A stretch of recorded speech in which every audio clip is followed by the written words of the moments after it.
welcome to part 4 of my Austin 7 special build. This concludes the engine really, putting the last touches to it, putting the clutch on, fitting the cylinder head. Encountered a couple of problems which I mentioned in the video, but resolved them in the end. So I hope you enjoy. Right, well I was going to tighten up the flywheel, but I'm not really sure how to do it. Yeah, you've got to check for run out, I know that, but then I haven't checked whether there's any gap between the flywheel boss and the bearing. I need to come back to that. So what I'm going to do, I'm going to put the cylinder head on, I think. Some of these cylinder head studs go into the water jacket, so they need to be coated with some sort of thread seal of some kind. And also the ones that go into the inlet manifold, there's two there, when they go into that, they could do it being sort of rounded off at the bottom so that they're not interrupting the airflow. Doesn't make a lot of difference, I guess, but it all helps, doesn't it? Giving that a bit of a wipe down. It's been skimmed. There's still some marks on it, which I'm not happy about, but it's an old head, so what do, you know? I mean, so what I'm going to do, I'm going to use well seal on the head gasket. I think that's the right thing to do. So I'm going to find some thread lock stuff, and then put those studs in first, and then I'll put the head on.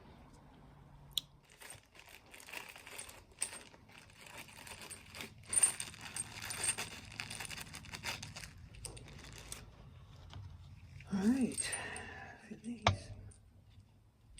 Which way around we going?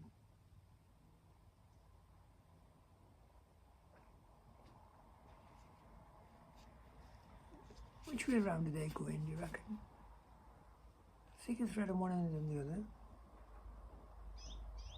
And I have a feeling these have to go in with Loctite, don't they? So what I've got is Loctite 243, which is a medium strength one as far as I know. So I'm going to use this and keep my fingers crossed.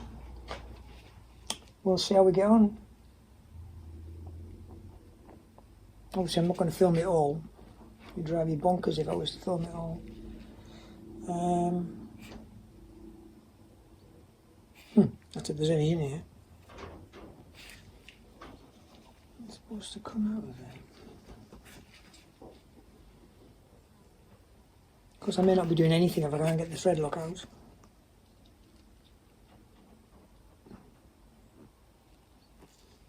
Right, give it a go.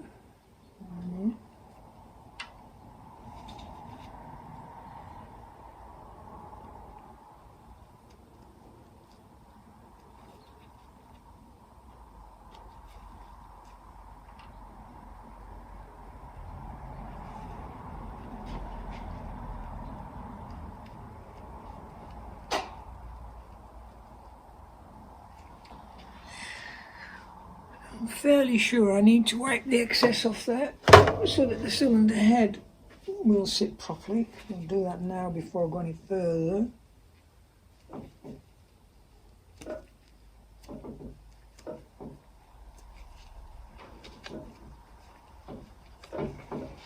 That's one.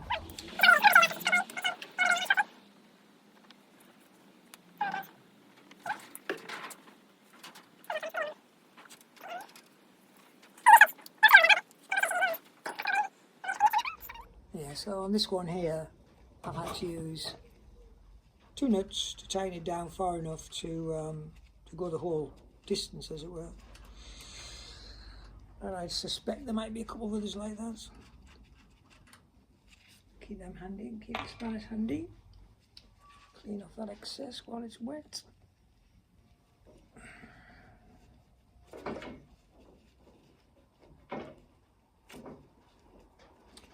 Right, so I'll press on.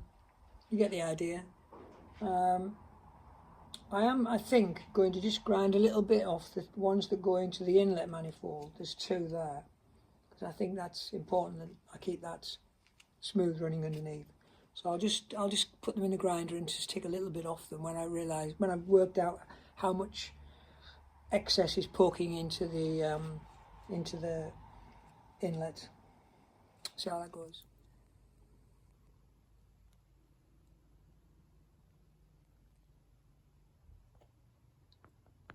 Not sure you can see that really.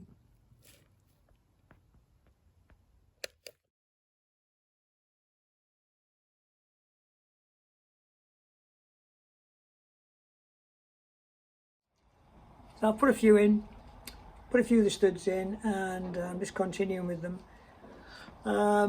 These ones here, these will go into the water jacket as well, I think. So I'll put, what I'm doing, I'm putting that lock tight on all of them. But I'm also checking that these threads run reasonably okay before I put them in, because although I did clean everything, you just never know, do you? These seem quite tight, these middle ones. They feel very tight.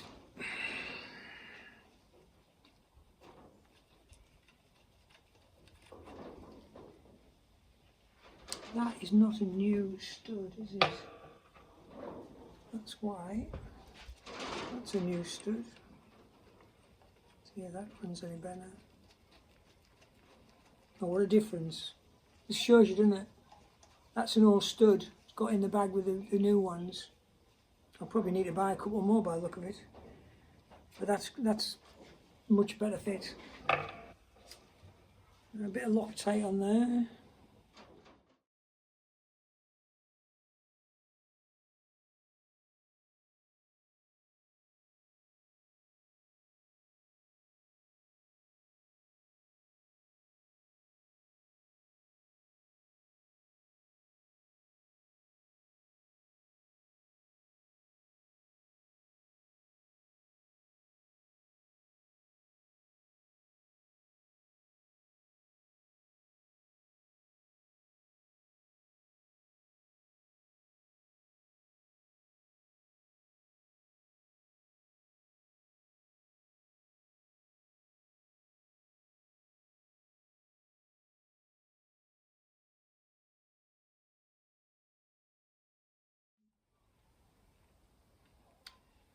And I think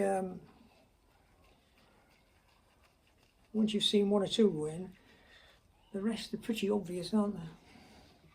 So we'll stop it there, you know what I'm doing, and I'll crack on when I get to putting the gasket in. So that's one in, two more to go, and then we can have a think about the head. I'm quite concerned about how high these valves lift up. I don't remember valves lifting that high before. I suppose it's high lift cam, is that what it means? High lift cam? Don't know. Okay. So I've finally set all these values along here, and I have to tell you, it's been very perplexing. I don't know why particularly, probably because I backed them out so far, didn't really know where to set them at. I've been round and round and round, eventually I've got them, so I think they're correct. So when we think about the way it fires, I've just checked number 3 cylinder, and number 3 cylinder should be shut because it's about to fire, and the glasses on so I see what I'm doing. I've got a 6 and a 7, so it's 6 for the inlet, which is good, and 7 for the exhaust. Now then, if I turn it over, it's 1, 4, 3, 1, 1, 4, 3, 2. So 3's just fired, so 2 should be next. So these two should close, and I should be able to set them, check them rather, make sure that they're, so 2 should be going on the fire next. Turn this over. Just coming up to the top now. The valves are closing as far as I can see. So that should be number 2, just about there. And that should be on the firing stroke now, which means I should have, for number 2, 6 on the, I've got a bit more than 6 there, and 7 there, it's about right. That one's a little bit out, it's just a bit big, but it's much better than it was. Anyway, 1, 4, 3, 2. So 1 is next, this one is next.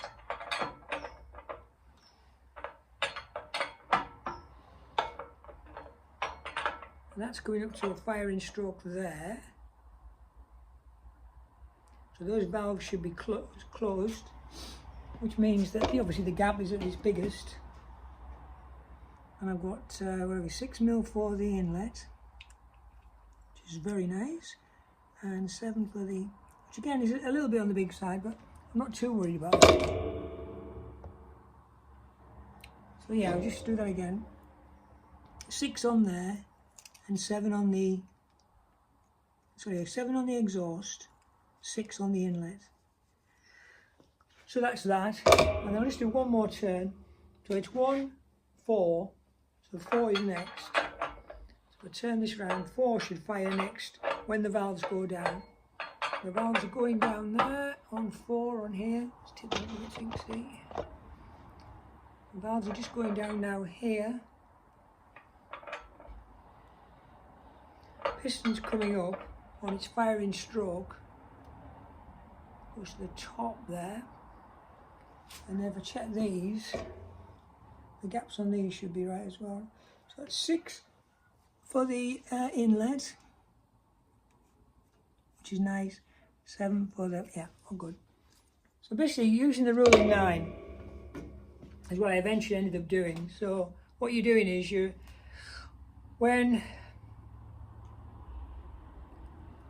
number 1 is open, you're checking number 8 for gap. When number 8 is open, you're checking number 1 for gap. When 2 is open, it's number 7 and so on. 6 and 3, 3 and 6 and so on. So it's just as they add up to 9. I was very confused, even though I've done this loads of times on my MG. I don't know, I lost the plot on it a little bit. But I think we're there now. So that's a bit shorter than I thought it was going to be. I haven't been able to do the head yet. I'm waiting for 3 studs to turn up. I was going to reuse some, but to be honest with you, they weren't very clever. So what I do need to check now is when this is up at its highest point, is it going to clear my high compression head? That is a concern, but we'll see. I've got a Alta, I think it is, Alta high compression head, and if you can watch some of these valves, see how tall that valve's come out there? Must be a quarter of an inch out of the ground. Is that as far as it goes? Got any more than that? That's about it, yeah. So let's just have a look on that. I'll just stop you and go and get the head. So if I measure that valve off the top of the head, I mean this is not massively accurate, but it'll do. That's 9 mil. 10 millimeters, yeah. 9 millimeters. And then if I get this, I'm going to just get the head and give that a try.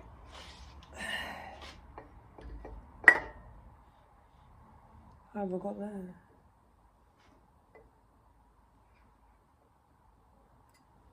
Reset it. What have I got there? Oh, 10 mil. So, there should be enough room, which is good. And I don't think these come up any higher, so that's all right. So, I think that's it, certainly for now. It took me all morning to try and get this right. Really unbelievable. Anyway, that's that. All been nicely done, it's all very shiny. I just hope it works. When I put this on here, although there's no gasket on at the moment, I do want to be sure that the pistons don't foul it. Quite a tight fit actually. I wonder if those studs are all perfectly vertical. Oh no, that's it. Now then. Find that valve. What the depth is on that.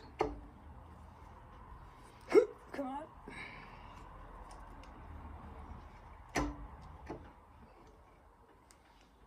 Stop the camera while I try and get the head off. So I've just put the head on. No gasket, no nothing. I just want to make sure that it clears the valves before I actually try and tighten it down. If I turn it over a couple of times, I just want to be sure that the valves aren't catching with it.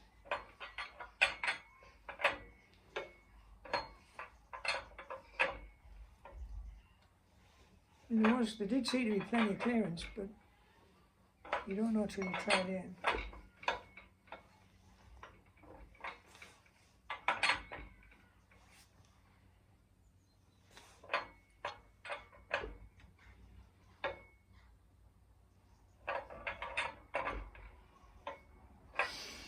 Well, that seems like it's okay, doesn't it? I'll try and get it off now because it's very hard to put on like that. So this gasket came to me with the cylinder head, and it's supposed to be a high compression cylinder head gasket. There's nothing written on it to say that, and I'm not sure which way around it's got to go on either. So I'm sure there'll be a right and a wrong way. I've got top written on it or anything. No.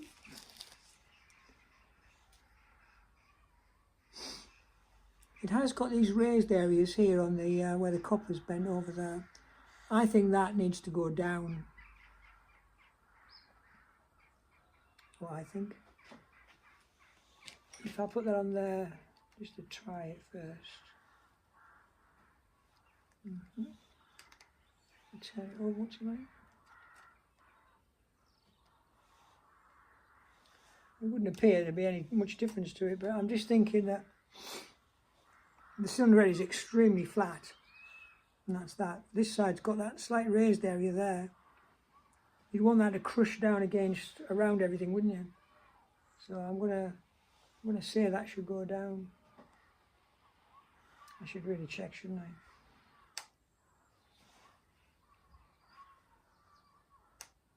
Wow, that's gonna be a tight fit there.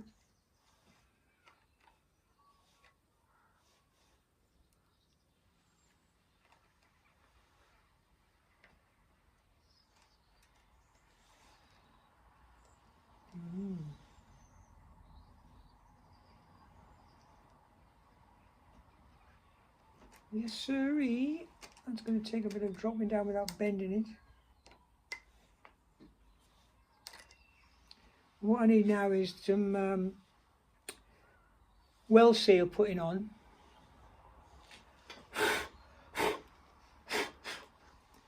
And then we'll have a go.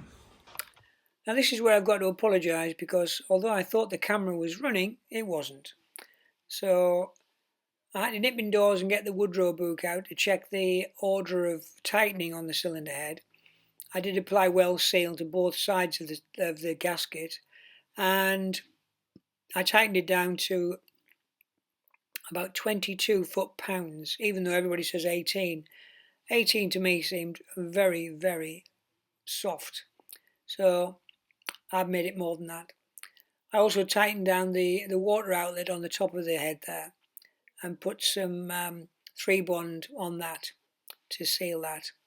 So I can only apologise that that wasn't filmed. Don't know how I did that, to be honest. So in an earlier bit of video I showed me fitting the flywheel, and there was a bit of a grinding noise and I didn't know what it was. However, it turns out when I'd put the inserts into the sump, they were poking through into where the flywheel turns, and this is the result. So the next thing to do is to actually grind this off and remove it, because it shouldn't be there and it's catching on the flywheel.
So this is once again putting the clutch together. It's about the fourth time I've done it, I think. Because I've now put the flywheel on and we're all good to go. So I'm going to hopefully, having done it 3 times, you'd think I'd be able to do it now, wouldn't you? We'll see. We will see. Right. This is where it all goes wrong. There you go, straight away.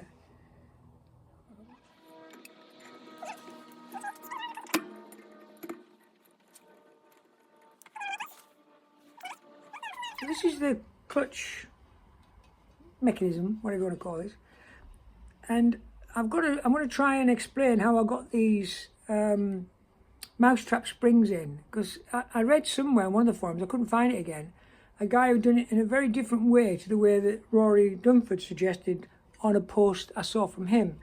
He probably knows this other way as well, but I'm going to try and explain it, but I'll do it with some diagrams because I've already put this together. I'm not taking it apart again. It's relatively straightforward, but I would say you need a lot of strength in your fingers to push things down. So, one of the problems I found was that put the springs in, put those little arms in, and I could not get the springs in place. So what I ended up doing was taking the top plate, pushing those arms, toggles, whatever you call them, through, and putting the spring on with them in place. And that was actually relatively easy. And then I pushed the 2 plates together with the springs in, and then I was able to put the retaining clips that go on the bottom of that sort of piston thing that fits through on the afterwards. So here's the sketch I did trying to explain how it works. And basically you put the mousetrap clips onto the top plate before you offer it up to put the springs in. That's the short top and bottom of it. I haven't explained it very well, have I? So here's the clutch disc. This was done by a firm called Saftec. I sent it off. They've sandblasted it, put a new liner on it, brought it back. This is obviously different to some of the ones which are actually on on that metal bit themselves. I don't know what you call it. So what you've got to do with this, you've got to put that in there. You've got to put this over the top, obviously.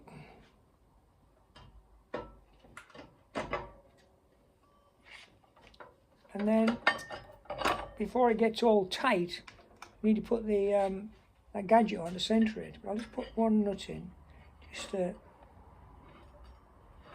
find the hole that is. Where's the hole there? Oh, there we are. I'll just put one bolt in, just to hold it from falling off. And then I put this on across here.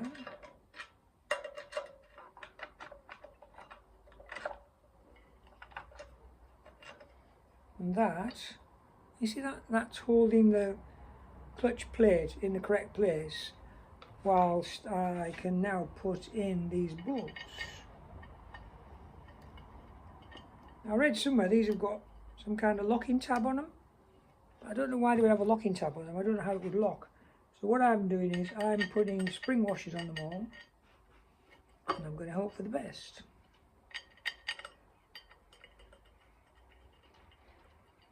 And this is about the 4th time I've had this on here, and I'm getting a bit fed up doing it, to be honest. Every time I do it, I've made a mistake.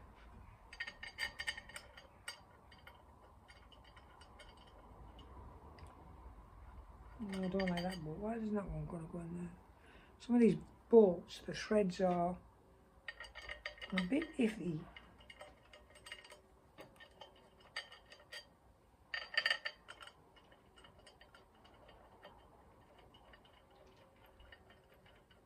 And others are really good, so I probably should have re-threaded some of them.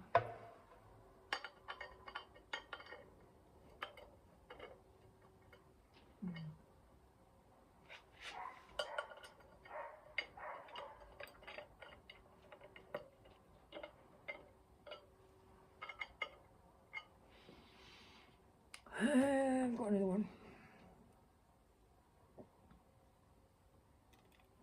It's definitely not great, that one.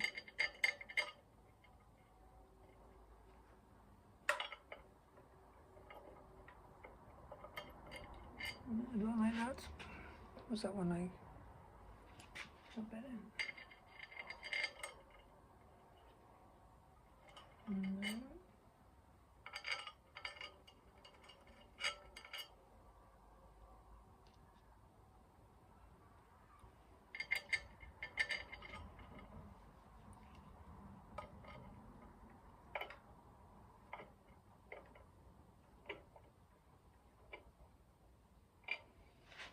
Right, I'm hoping that is okay.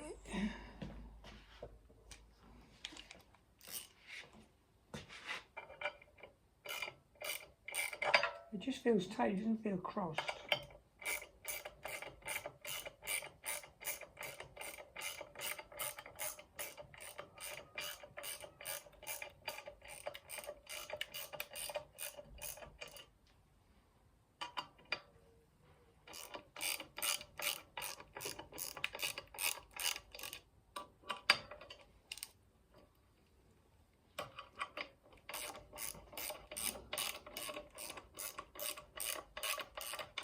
Anyway, you don't want to watch me fastening nuts up, so I'll just stop it there and start it again when I've got it done. Well, that was a mistake, wasn't it? I didn't put the lock tab washer, I didn't bend it over. So, off it comes again. So this is about the 16th time I've done it. And we'll see. Getting heartily sick of this clutch. So, having fitted it, I'm now taking it off again. Right. Put that over there a minute. See about this tab washer. What I hadn't done is bent it over this. What a silly boy. Tell you what, if brains were dynamite, I'd be struggling to blow out a candle. Just turn it around so I can see the blinking thing.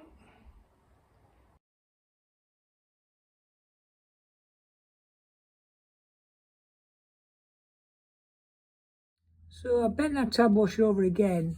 Don't like bending back and forth because it's not good, but I've also bent the side there as well. You can see that. I think that's going to stay put. Tightening that end of crank nut took some doing and required a very long pull attached to the torque wrench. So with that little interlude, it's back to putting the clutch on.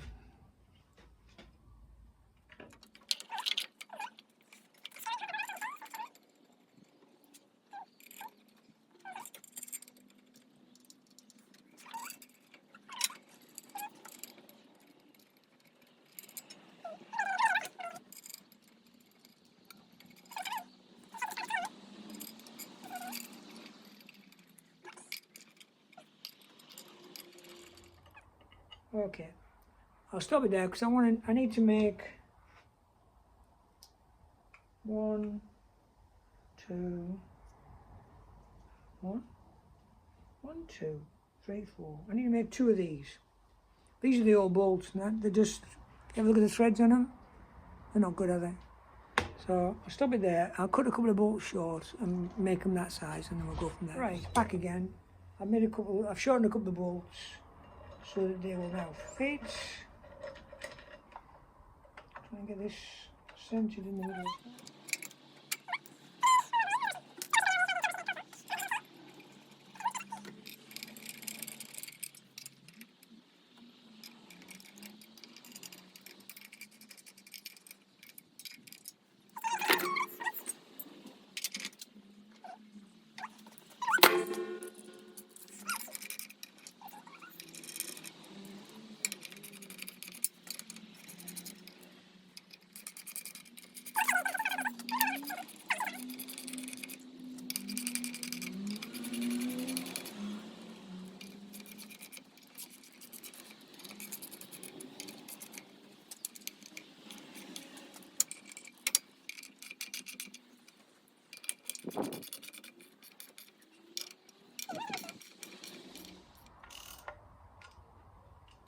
Don't like that.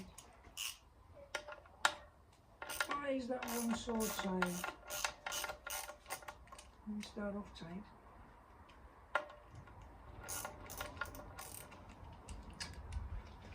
God! There's always something.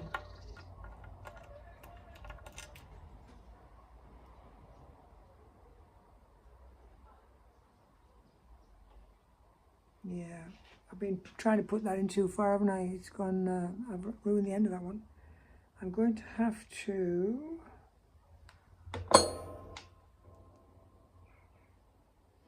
if I can re-thread it. I'll put this in the vise. Okay, so I've just cut what, 1/8 of an inch off this bolt because it was ever so slightly too long. When I cut it the first time, I obviously cut it too long.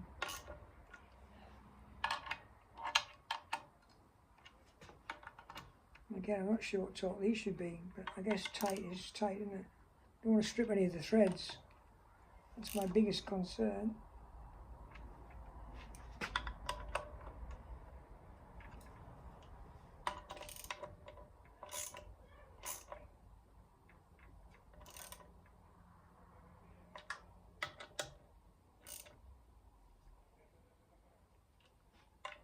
Normally stealing a steel, you just don't have a problem threading, but these are old, aren't they? Really old.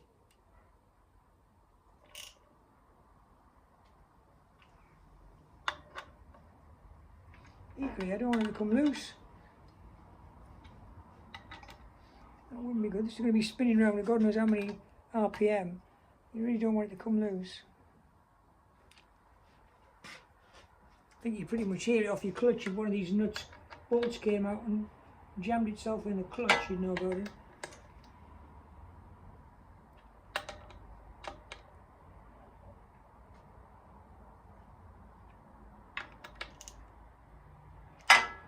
I'm just worried about that one.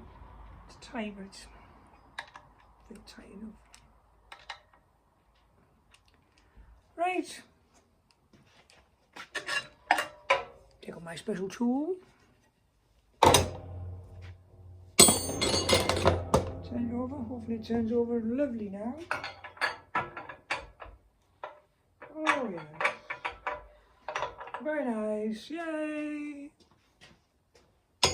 And go for that. Clutch is on and the engine turns over. It's not jamming. Wunderbar. Finally. My God. So this is the gearbox. It's been reconditioned, rebuilt actually, by Andy Bird, who I think is fairly well known in the business for doing gearboxes.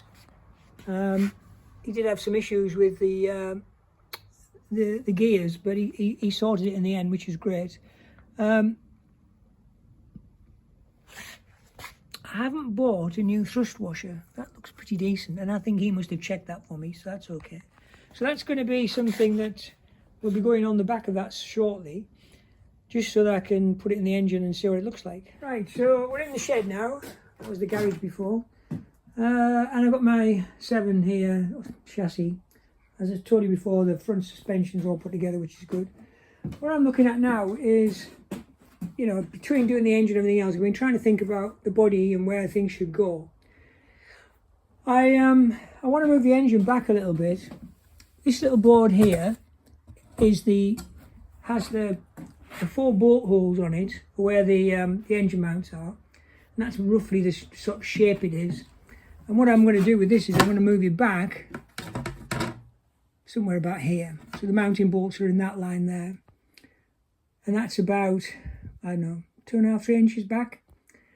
The problem is I made this bracket for my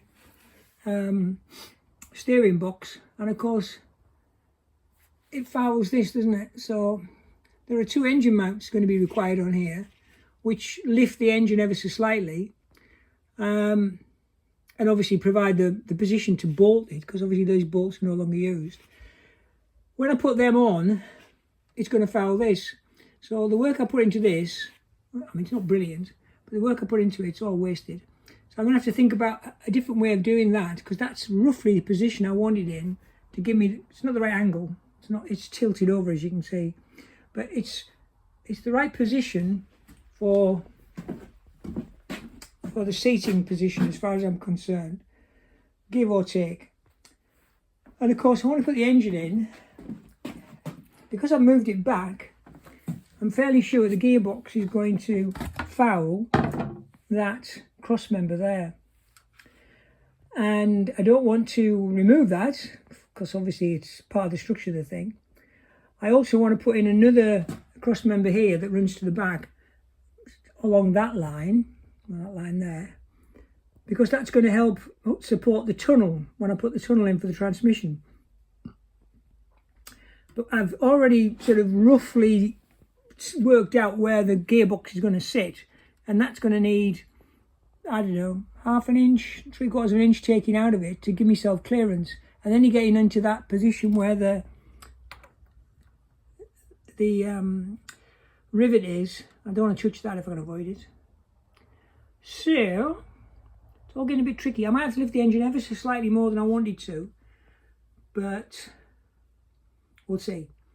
It's a compromise for moving it back. And that's why I need the engine and the gearbox together, really, because I did cut a piece of timber to sort of show the profile. Where is it? Plywood was cut to the shape of the bottom of the engine. So along here, that's the sump. Sump goes up, goes into the gearbox, and then along. And obviously, I haven't shown the top of the engine, you know, because I don't need it. It's the bottom I'm interested in. So when I put this in here, these lines, there's 2 lines drawn in here. There's that one there and that one there. And they are the positions of the mounting points for the engine.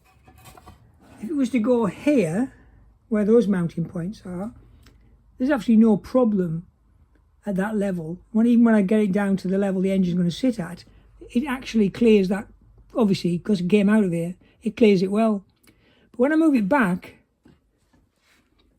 obviously, it starts to hit. I've got to lift it up and to clear it, and I've got to lift it up quite a bit. And it's that lifting it up that's the issue, really. How far can I lift it? And how far does it really need to go back? Because at that point there, that's about where I want it to be. So that's one of the things I've been pondering. Obviously I have to make another one of these. And then the other thing I was looking at was the actual shape of the body. And I've got all sorts of bits of cardboard all over the place, which are intended to give me an idea. This was a piece that I made for the front. I'll show you this.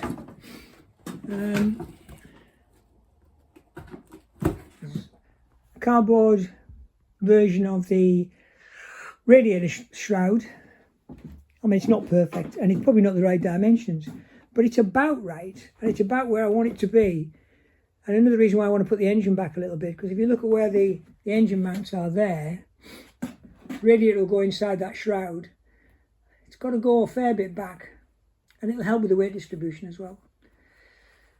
So this has been going on. I put together this buck for the back of the car. Again, I'll just stop it. Obviously, an unfinished buck formation kind of thing.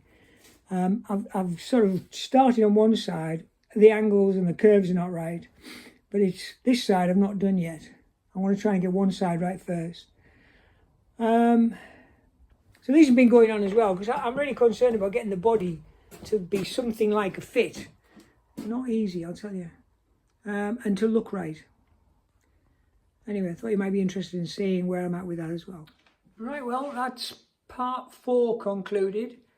That was very difficult to do. I kept making mistakes. That clutch drove me bonkers doing that clutch.